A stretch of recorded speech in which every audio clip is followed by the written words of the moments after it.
Okay, so what I'm going to do in the next 20 minutes or so is to talk you through some of the issues about nutrition and healthy aging, and I hope to convince you that there are lots of opportunities for industry in this area.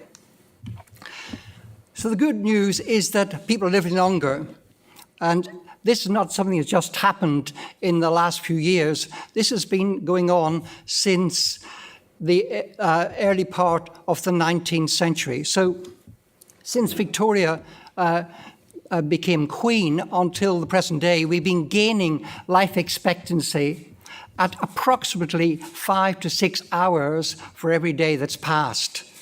Every time I say that, I'm still surprised that it's true, but it's absolutely true.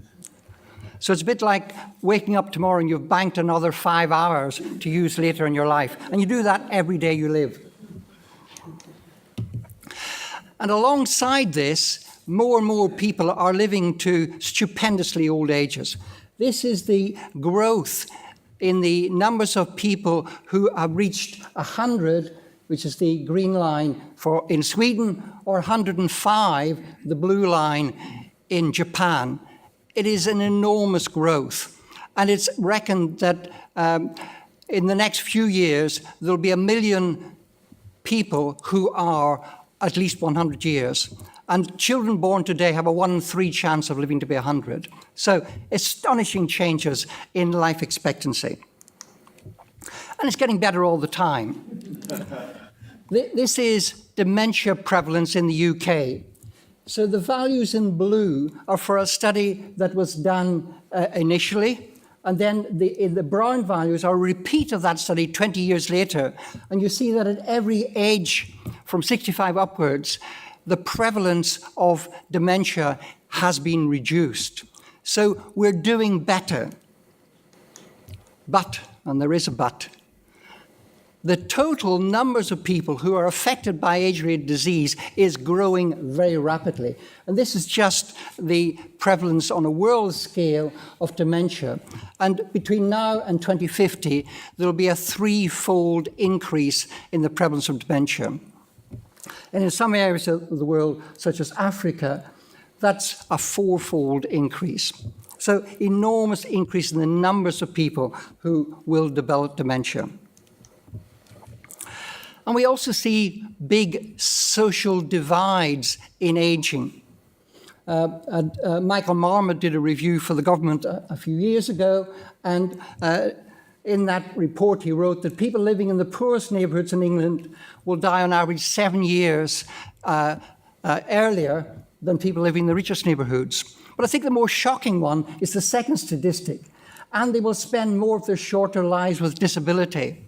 An average total difference of 17 years. So if people living more lives and more lives of greater misery, and that's a big challenge which you have to address. In my own city in Newcastle, if you look at the leafy west of the city up near the airport of Ponteland, and you compare that with people living in the old industrial area of Byker, only a few miles apart, but a 9 years difference in male life expectancy. So a little bit about biology. Why do we age? Well, it's pretty complicated at one level, but at another level it's very simple. We age because of damage. And we sustain damage to molecules within cells on a continuous basis. The fact of being alive is the fact of accumulating damage. And as we accumulate damage over time, that gets to a point at which the damage is so great that we begin to see cellular defects. And then when we get enough of those cellular defects, then we see what we call aging, age-related frailty, disability, and disease. And what's been discovered from studies of the biology of aging is that that process of the accumulation of damage is accelerated by a whole range of stressors, by poor diet, and by adverse environments. And conversely, you can delay the whole process with a better diet, with healthier lifestyles, and with more favourable environments. So the aging process is plastic. That's the take-home message. So we can change how we age.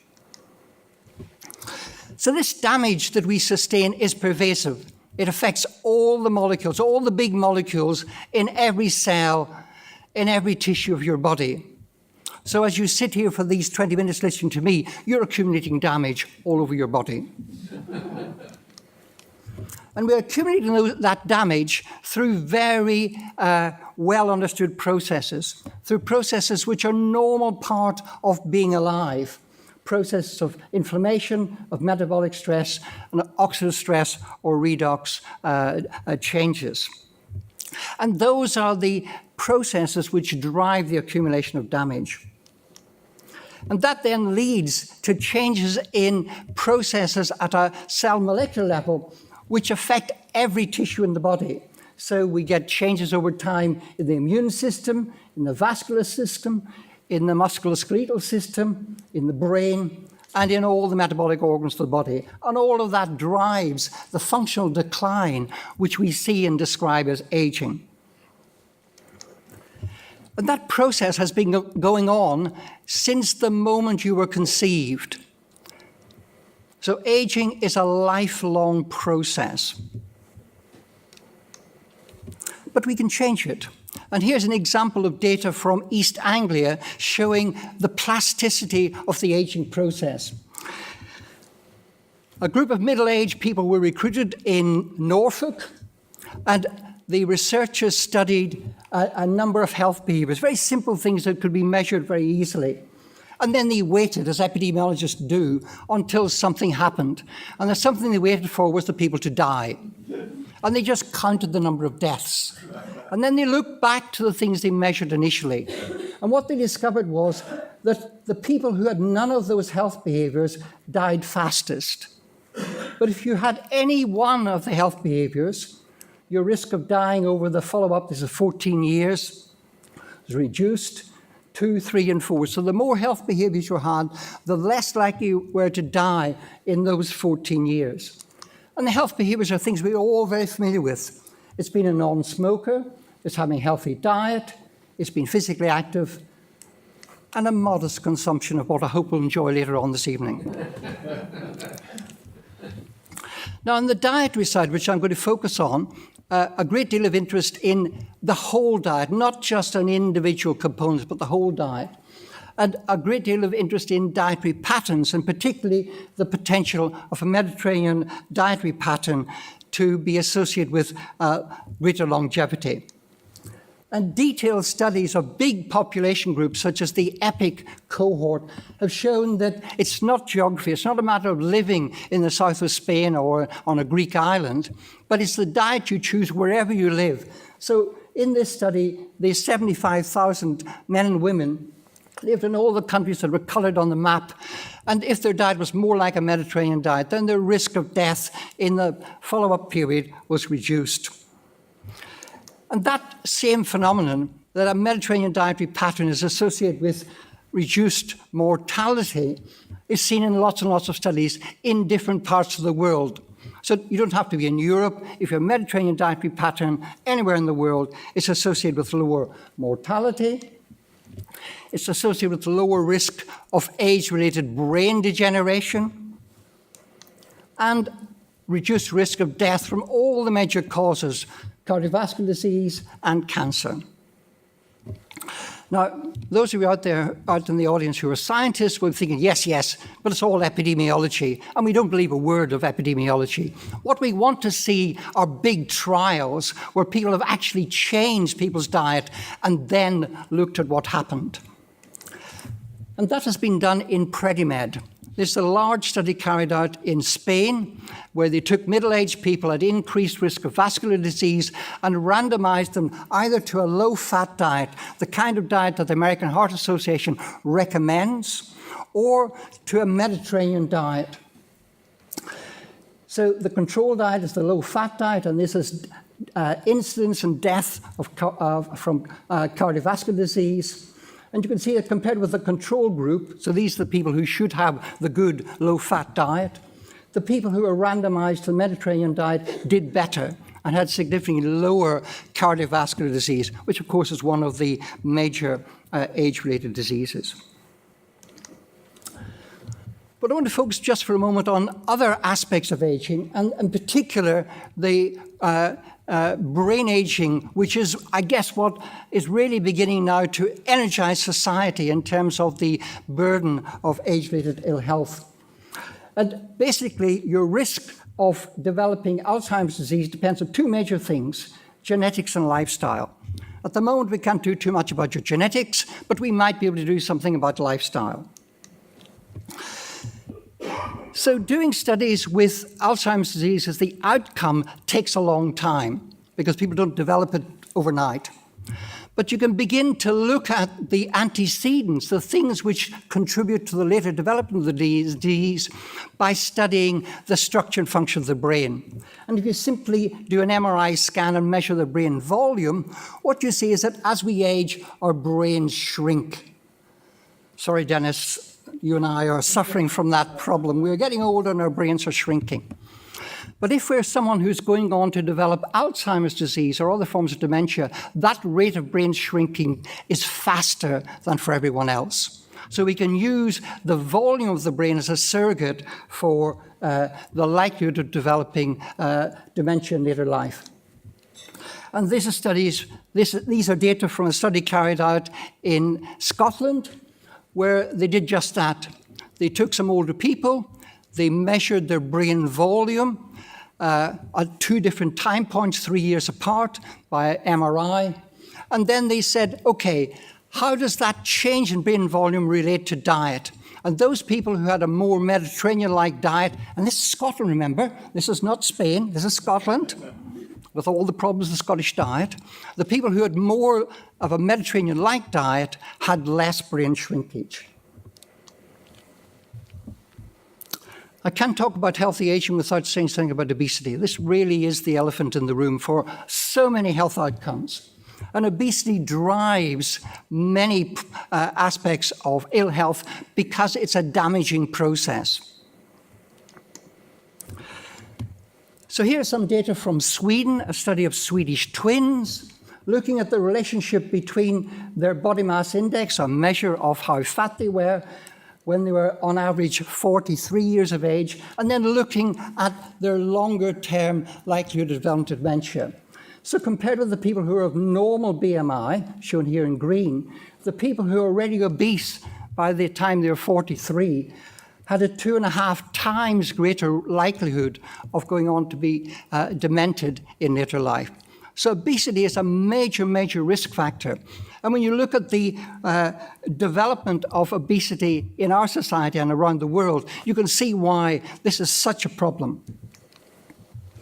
And obesity contributes to many age-related diseases because it's a damaging process, largely because of the same things we talked about earlier, because it causes inflammation, low-level systemic inflammation. It causes metabolic defects, and it contributes to redox changes.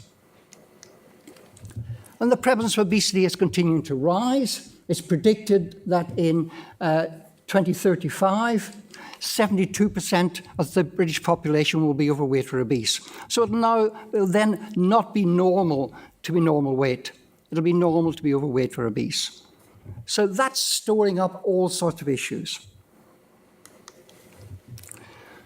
So the question is, what can we do about it? What kind of interventions could we develop to enhance healthy aging?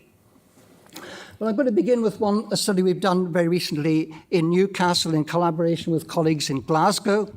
And this is about reversing type 2 diabetes. Type 2 diabetes is an obesity-related condition, a very common obesity-related condition. And until a few years ago, it was thought to be a condition that you lived with for the rest of your life. If you were diagnosed with type 2 diabetes, you had it for the rest of your life. But now we know that's not true. And we've shown recently in the DIRECT study that if you take people with type 2 diabetes and you enable them to lose weight, so this is losing weight, and to sustain that weight loss for at least a year, then you reverse their diabetes. And the more weight people lose and sustain for at least a year, the greater the likelihood of having lost their diabetes. So this is weight loss over the 12 months And this is the proportion of individuals who didn't have diabetes at the end of the study. And you see that for these obese individuals, if they lost at least 15 kilograms, then 86% of them were diabetes-free at the end of the study. So great opportunity to do something about a condition which causes further damage and more risk of age-related conditions. It's broader, of course, than just diet. There are other aspects of lifestyle that matter. And this is a study from Finland looking at whether it's possible to delay brain aging processes. So a study of over 1,000 individuals who were at risk of developing dementia, who were randomized either to general healthy advice or to a multi-domain intervention focusing on diet, exercise, cognitive training, and vascular risk monitoring. And then the researchers looked at what happened over 2 years. And when they measured cognition or cognitive function in these people, the people who were randomized to the dietary and other lifestyle interventions had slower loss of cognitive function. So their brains were doing better for longer than the people who were in the control group. So intervention delays cognitive aging. So what about opportunities for industry? There's been a lot of work in the pharmaceutical industry in trying to find magic bullets for aging.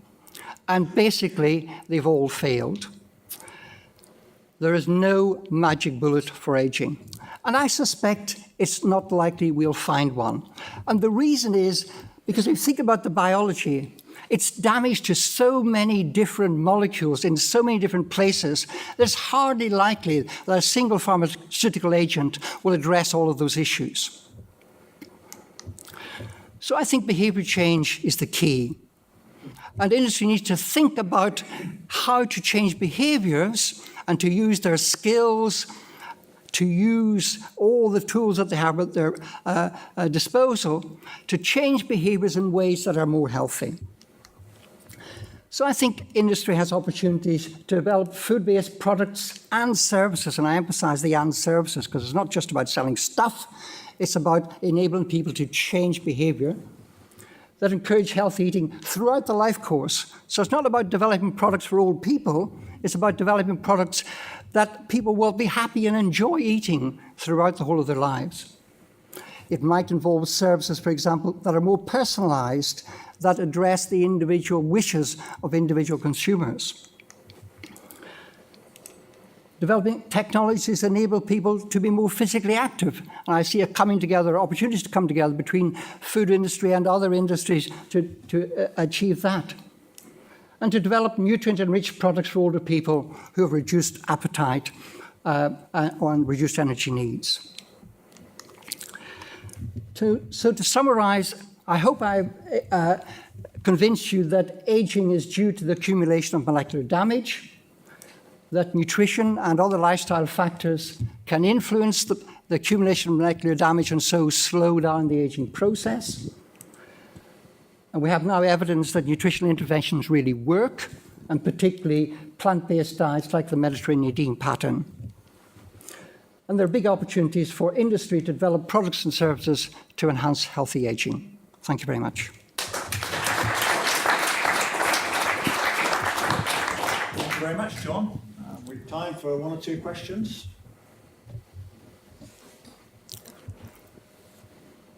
Everybody's aged too much. Yeah. Carol. John, you just talked at the end there about the opportunities for industry, and there must be a huge commercial potential of the silver pound, if you want to call it that. Sure. Do you think there's a lot to do around the sort of the manufacturing piece? And what sort of directions would you encourage food manufacturing to go in to address these problems?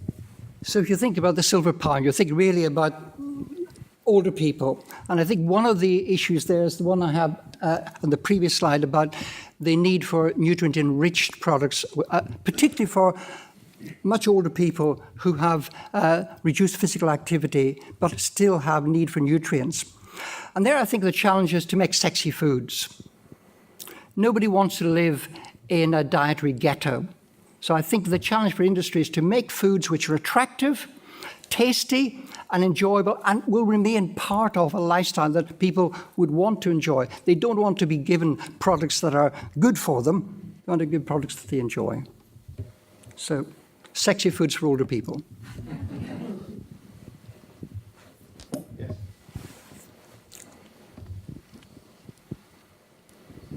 I'm impressed by sort of the way you describe how the life is going to be with expectancy. So that's really interesting. Just, I want to understand a bit more in terms of nutrients. I mean, we talk about in the meat, there are some trace elements, especially selenium is really good for health. So do you still suggest eating meat is good?